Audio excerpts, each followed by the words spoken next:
Selamat malam, kami dari kelompok 2 akan mempresentasikan yaitu topik pengertian analisis SWOT, tujuan dan manfaat analisis SWOT, menganalisis SWOT di sekolah, serta cara pelaksanaannya.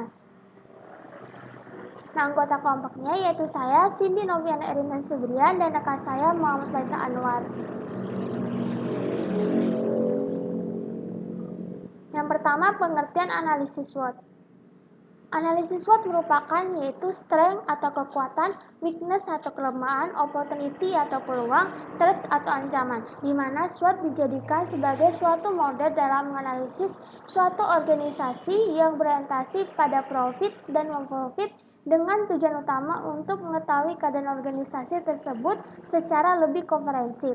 Nah, menurut Rangkuti tahun 2008, analisa SWOT merupakan identifikasi berbagai faktor secara sistematis untuk merumuskan strategi perusahaan. Analisa didasarkan pada logika yang dapat memaksimalkan kekuatan, peluang, dan sekaligus juga meminimalkan kelemahan serta ancaman. Nah, analisa SWOT terbagi menjadi 4 komponen yaitu strength, menganalisis keunggulan atau kekuatan sumber daya dasar yang ada, weakness atau menganalisis keterbatasan sumber daya yang ada yang dapat menghambat tercapainya tujuan pendidikan. Yang ketiga, opportunity, menganalisis situasi-situasi utama yang menguntungkan bagi organisasi atau lembaga pendidikan. Nah, yang keempat adalah threats, menganalisis situasi-situasi utama yang tidak menguntungkan bagi situasi pendidikan. Yang kedua, kita akan membahas tujuan analisis SWOT.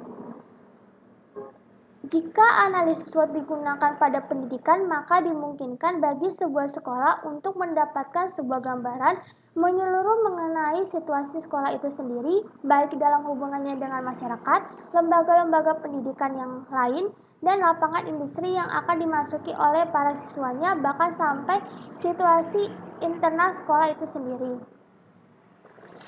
Yang ketiga, kita akan membahas manfaat analisis SWOT. Nah, analisis SWOT memiliki manfaat yaitu pertama, menganalisis kondisi diri dan lingkungan pribadi. Yang kedua, menganalisis kondisi internal lembaga dan lingkungan eksternal lembaga. Yang ketiga, menganalisis kondisi internal perusahaan dan lingkungan eksternal perusahaan. Dan yang keempat, mengetahui sejauh mana diri kita dalam lingkungan kita. Yang kelima, mengetahui posisi sebuah lembaga di antara lembaga-lembaga lainnya. Dan yang terakhir, mengetahui kemampuan sebuah perusahaan dalam menjalankan bisnisnya dihadapkan dengan para pesaingannya. Nah, selanjutnya akan dijelaskan oleh rekan saya. Baik, perkenalkan nama saya Muhammad Faisal Anwar dari kelompok 2 akan melanjutkan presentasi yang sebelumnya dijelaskan oleh teman saya, yaitu saudari Cindy. Saya akan menjelaskan mengenai menganalisis SWOT di sekolah serta cara pelaksanaannya.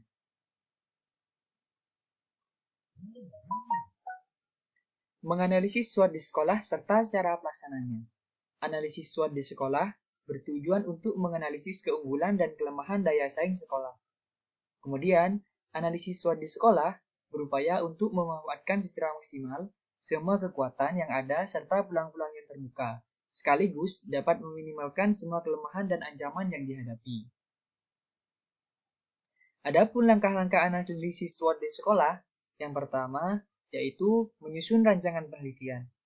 Pada tahap ini, peneliti melakukan persiapan sebelum melakukan penelitian, yaitu melakukan observasi untuk meminta izin kepada kepala sekolah, melihat kondisi fisik sekolah, dan mengenali lingkungan sekolah. Kemudian, tahap yang kedua, yaitu peneliti membuat instrumen berupa panduan wawancara dan panduan literatur. Kemudian yang ketiga, yaitu mengenali potensi dan masalah, di mana pada tahap ini, peneliti memberikan kuesioner kepada kepala sekolah dan guru untuk mengenali potensi dan masalah yang terjadi di sekolah. Dan langkah yang terakhir yaitu diagnosis permasalahan. Diagnosis permasalahan ini bertujuan untuk menentukan faktor-faktor berupa kekuatan, kelemahan, peluang, dan ancaman melalui hasil kuesioner.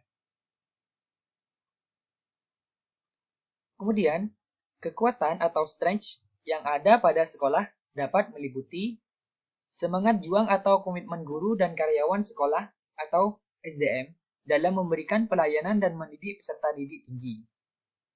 Dengan kondisi seperti itu, meskipun dengan gaji yang minim, akan tetapi guru dan karyawan memiliki semangat untuk menyalurkan kemampuan mendidik dan memberikan pelayanan pada peserta didik yang diajarnya secara maksimal.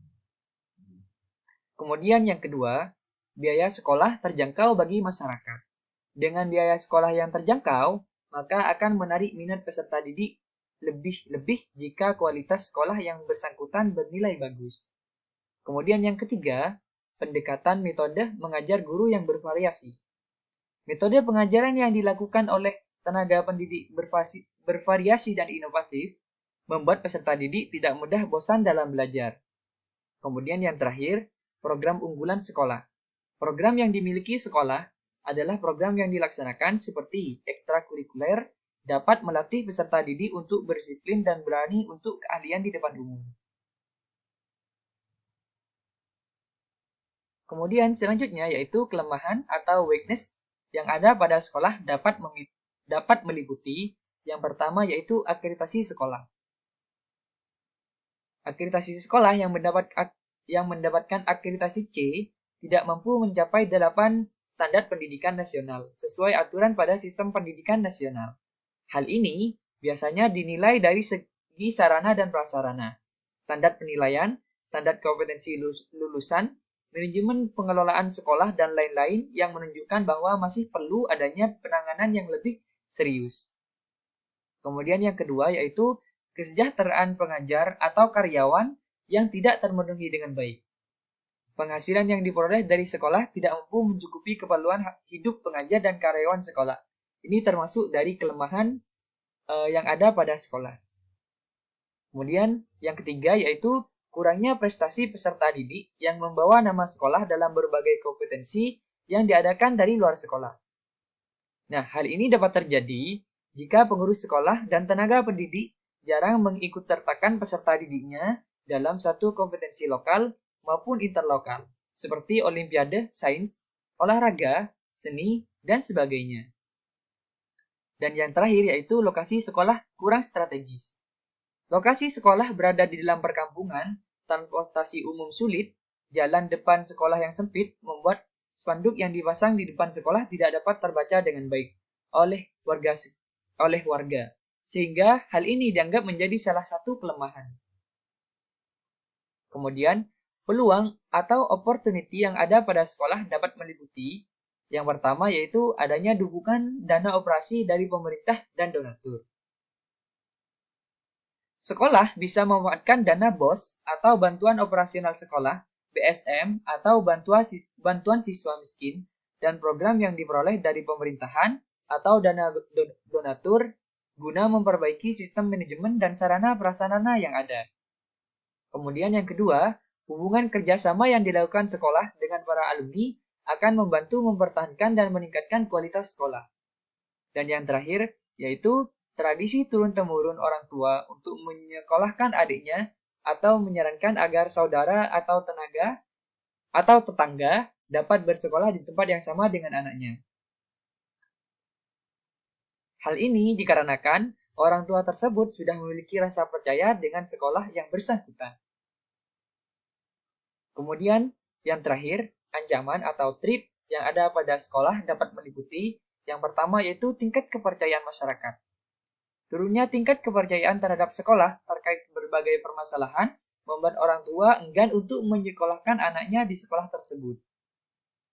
Kemudian yang kedua yaitu lembaga pendidikan lain yang sejenis. Adanya persaingan dari lembaga pendidikan lain yang memiliki program-program lebih unggul yang tidak dimiliki oleh sekolah yang bersangkutan dapat menjadi ancaman pada sekolah tersebut. Kemudian yang terakhir yaitu latar belakang sosial orang tua. Dengan latar belakang orang tua yang sebagian besar dari kalangan ekonomi bawah, sering melakukan keterlambatan pembayaran biaya sekolah. Hal ini tentunya akan mempengaruhi stabilisasi sekolah. Nah, sekian dari kelompok 2. Kurang dan lebihnya kami mohon maaf. Wassalamualaikum warahmatullahi wabarakatuh.